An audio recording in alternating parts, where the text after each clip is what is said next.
मंदिर का निर्माण भारतीय समाज के शांति, धैर्य, आपसी सद्भाव और समन्वय का भी प्रतीक है। हम देख रहे हैं ये निर्माण किसी आग को नहीं बल्कि ऊर्जा को जन्म दे रहा है। राम मंदिर समाज के हर वर्ग को एक उज्जवल भविष्य के पथ पर बढ़ने की प्रेरणा लेकर आया है। मैं आज उन लोगों से आह्वान करूंगा, आइए आप महसूस कीजिए, अपनी सोच पर पुनर्विचार कीजिए। राम आग नहीं है, राम ऊर्जा है। राम विवाद नहीं, राम समाधान है।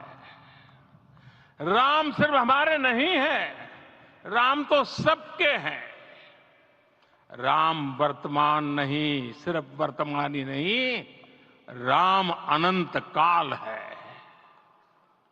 साथियों, आज जिस तरह राम मंदिर प्राण प्रतिष्ठा के इस आयोजन से पूरा विश्व जुड़ा हुआ है, उसमें राम की सर्वव्यापकता के दर्शन हो रहे हैं। जैसा उत्सव भारत में है, वैसा ही अनेक देशों में है। आज अयोध्या का यह उत्सव रामायण की उन वैश्विक परंपराओं का भी उत्सव बना है। रामलला की ये प्रतिष्ठा वसुधैव कुटुंबकम के विचार की भी प्रतिष्ठा है। साथियों, आज अयोध्या में केवल श्री राम के विग्रह रूप की प्राण प्रतिष्ठा नहीं हुई है, ये श्री राम के रूप में साक्षात भारतीय संस्कृति के प्रति अटूट विश्वास की भी प्राण प्रतिष्ठा है।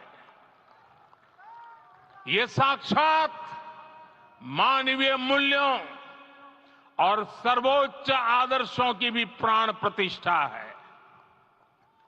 इन मूल्यों की, इन आदर्शों की आवश्यकता आज संपूर्ण विश्व को है। सर्वे भवन्तु सुखिनः, ये संकल्प हम सदियों से दोहराते आए हैं। आज उसी संकल्प को राम मंदिर के रूप में साक्षात आकार मिला है। ये मंदिर मात्र एक देव मंदिर नहीं है, ये भारत की दृष्टि का, भारत के दर्शन का, भारत के दिग्दर्शन का मंदिर है। ये राम के रूप में राष्ट्र चेतना का मंदिर है। राम भारत की आस्था है, राम भारत का आधार है। राम भारत का विचार है, राम भारत का विधान है। राम भारत की चेतना है, राम भारत का चिंतन है। राम भारत की प्रतिष्ठा है, राम भारत का प्रताप है। राम प्रवाह है, राम प्रभाव है। राम नेति भी है, राम नीति भी है। राम नित्यता भी है, राम निरंतरता भी है। राम विभु है, विशद है। राम व्यापक है, विश्व है, विश्वात्मा है। और इसलिए जब राम की प्रतिष्ठा होती है तो उसका प्रभाव वर्षों या शताब्दियों तक ही नहीं होता, उसका प्रभाव हजारों वर्षों के लिए होता है। महर्षि वाल्मीकि ने कहा है, राज्यम 10 सहस्त्राणि प्राप्य वर्षाणि राघव, अर्थात राम 10,000 वर्षों के लिए राज्य पर प्रतिष्ठित हुए, यानी हजारों वर्षों के लिए राम राज्य स्थापित हुआ। जब त्रेता में राम आए थे तब हजारों वर्षों के लिए राम राज्य की स्थापना हुई थी। हजारों वर्षों तक राम विश्व पथ प्रदर्शन करते रहे थे। और इसलिए मेरे प्यारे देशवासियों, आज अयोध्या भूमि हम सभी से, प्रत्येक राम भक्त से, प्रत्येक भारतीय से कुछ सवाल कर रही है। श्री राम का भव्य मंदिर तो बन गया, अब आगे क्या? सदियों का इंतजार तो खत्म हो गया, अब आगे क्या? आज के इस अवसर पर जो दैवीय आत्माएं हमें आशीर्वाद देने के लिए उपस्थित हुई हैं, हमें देख रही हैं, उन्हें क्या हम ऐसे ही विदा करेंगे? नहीं, कदापि नहीं। आज मैं पूरे पवित्र मन से महसूस कर रहा हूं कि काल चक्र बदल रहा है। ये सुखद संयोग है कि हमारी पीढ़ी को एक कालजयी पथ के शिल्पकार के रूप में चुना गया है। 1000 वर्ष बाद की पीढ़ी राष्ट्र निर्माण के हमारे आज के कार्यों को याद करेगी। इसलिए मैं कहता हूं, यही समय है, सही समय है। हमें आज से, इस पवित्र समय से अगले 1000 साल के भारत की नींव रखनी है। मंदिर निर्माण से आगे बढ़कर अब हमें सभी देशवासी यहीं इस पल से समर्थ, सक्षम, भव्य, दिव्य भारत के निर्माण की सौगंध लेते हैं।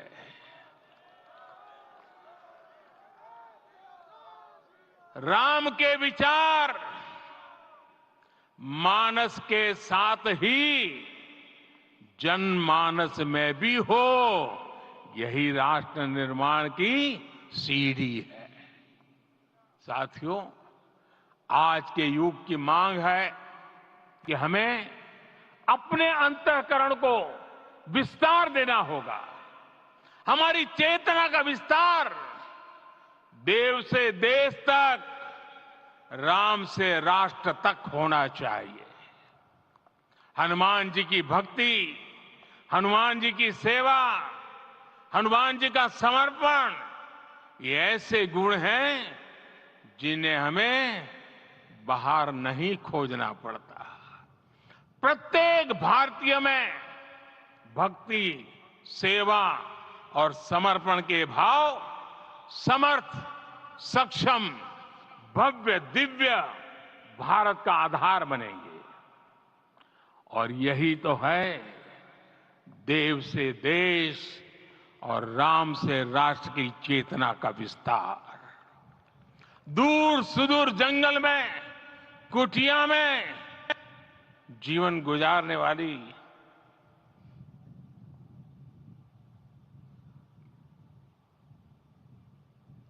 मेरी आदिवासी मां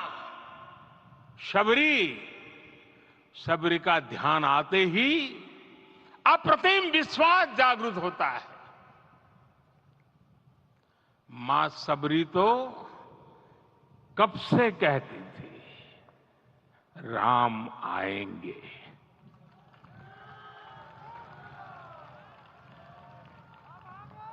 प्रत्येक भारतीय में जन्मा यही विश्वास समर्थ, सक्षम, भव्य भारत का आधार बनेगा।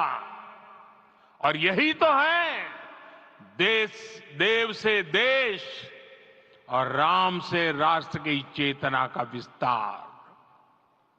हम सब जानते हैं कि निषाद राज की मित्रता सभी बंधनों से परे है। निषाद राज का राम के प्रति सम्मोहन, प्रभु राम का निषाद राज के लिए अपनापन कितना मौलिक है। सब अपने हैं, सभी समान है। प्रत्येक भारतीय में अपनत्व की, बंधुत्व की ये भावना समर्थ, सक्षम, भव्य, दिव्य भारत का आधार बनेगी। और यही तो है देव से देश और राम से राष्ट्र की चेतना का विस्तार। साथियों, आज देश में निराशा के लिए रत्ती भर भी स्थान नहीं है। मैं तो बहुत सामान्य हूं, मैं तो बहुत छोटा हूं, अगर कोई ये सोचता है तो उसे गिलहरी के योगदान को याद करना चाहिए। गिलहरी का स्मरण ही हमें हमारी इस हिचक को दूर करेगा, हमें सिखाएगा कि छोटे बड़े हर प्रयास की अपनी ताकत होती है, अपना योगदान होता है। और सबके प्रयास की यही भावना समर्थ, सक्षम, भव्य, दिव्य भारत का आधार बनेगी। और यही तो देव से देश और राम से राष्ट्र का, राष्ट्र की चेतना का विस्तार। साथियों, लंकापति रावण प्रकांड ज्ञानी थे, अपार शक्ति के धनी थे, लेकिन जटायु जी की मूल्य निष्ठा देखिए। वे महाबली रावण से भिड़ गए। उन्हें भी पता था कि वो रावण को परास्त नहीं कर पाएंगे, लेकिन फिर भी उन्होंने रावण को चुनौती दी। कर्तव्य की यही पराकाष्ठा समर्थ, सक्षम, भव्य, दिव्य भारत का आधार है। और यही तो है देव से देश और राम से राष्ट्र की चेतना का विस्तार। आइए हम संकल्प लें कि राष्ट्र निर्माण के लिए हम अपने जीवन का पल पल लगा देंगे। राम काज से राष्ट्र काज, समय का पल पल, शरीर का कण कण राम समर्पण को राष्ट्र समर्पण के ध्येय से जोड़ देंगे। मेरे देशवासियों, प्रभु श्री राम की हमारी पूजा विशेष होनी चाहिए। ये पूजा स्व से ऊपर उठ करके समष्टि के लिए होनी चाहिए। ये पूजा अहम से उठकर वयम के लिए होनी चाहिए। प्रभु को जो भोग चढ़ेगा वो विकसित भारत के लिए हमारे परिश्रम की पराकाष्ठा का प्रसाद भी होगा। हमें नित्य पराक्रम, पुरुषार्थ, समर्पण का प्रसाद प्रभु राम को चढ़ाना होगा। इनसे नित्य प्रभु राम की पूजा करनी होगी, तब हम भारत को वैभवशाली और विकसित बना पाएंगे। मेरे प्यारे देशवासियों, ये भारत के विकास का अमृत काल है। आज भारत युवा शक्ति की पूंजी से भरा हुआ है, ऊर्जा से भरा हुआ है। ऐसी सकारात्मक परिस्थितियां फिर न जाने कितने समय बाद बनेगी। हमें अब चूकना नहीं है, हमें अब बैठना नहीं है। मैं अपने देश के युवाओं से कहूंगा, आपके सामने हजारों वर्ष की परंपरा की प्रेरणा है। आप भारत की उस पीढ़ी का प्रतिनिधित्व करते हैं जो चांद पर तिरंगा लहरा रही है। वो 15 लाख किलोमीटर की यात्रा करके सूर्य के पास जाकर मिशन आदित्य को सफल बना रही है। जो आसमान में तेजस और सागर में विक्रांत का परचम लहरा रही है। अपनी विरासत पर गर्व करते हुए आपको भारत का नव प्रभात लिखना है। परंपरा की पवित्रता और आधुनिकता की अनंतता, दोनों ही पथ पर चलते हुए भारत समृद्धि के लक्ष्य तक पहुंचेगा। मेरे साथियों, आने वाला समय अब सफलता का है। आने वाला समय अब सिद्धि का है। ये भव्य राम मंदिर साक्षी बनेगा भारत के उत्कर्ष का, भारत के उदय का। ये भव्य राम मंदिर साक्षी बनेगा भव्य भारत के अभ्युदय का, विकसित भारत का। ये मंदिर सिखाता है कि अगर लक्ष्य सत्य प्रमाणित हो, अगर लक्ष्य सामूहिकता और संगठित शक्ति से जन्मा हो, तब उस लक्ष्य को प्राप्त करना असंभव नहीं है। ये भारत का समय है और भारत अब आगे बढ़ने वाला है। शताब्दियों की प्रतीक्षा के बाद हम यहां पहुंचे हैं। हम सब ने इस युग का, इस कालखंड का इंतजार किया है। अब हम रुकेंगे नहीं। हम विकास की ऊंचाई पर जाकर ही रहेंगे। इसी भाव के साथ रामलला के चरणों में प्रणाम करते हुए आप सभी को बहुत बहुत शुभकामनाएं। सभी संतों के चरणों में मेरे प्रणाम। सियावर रामचंद्र की, सियावर रामचंद्र की, सियावर रामचंद्र की।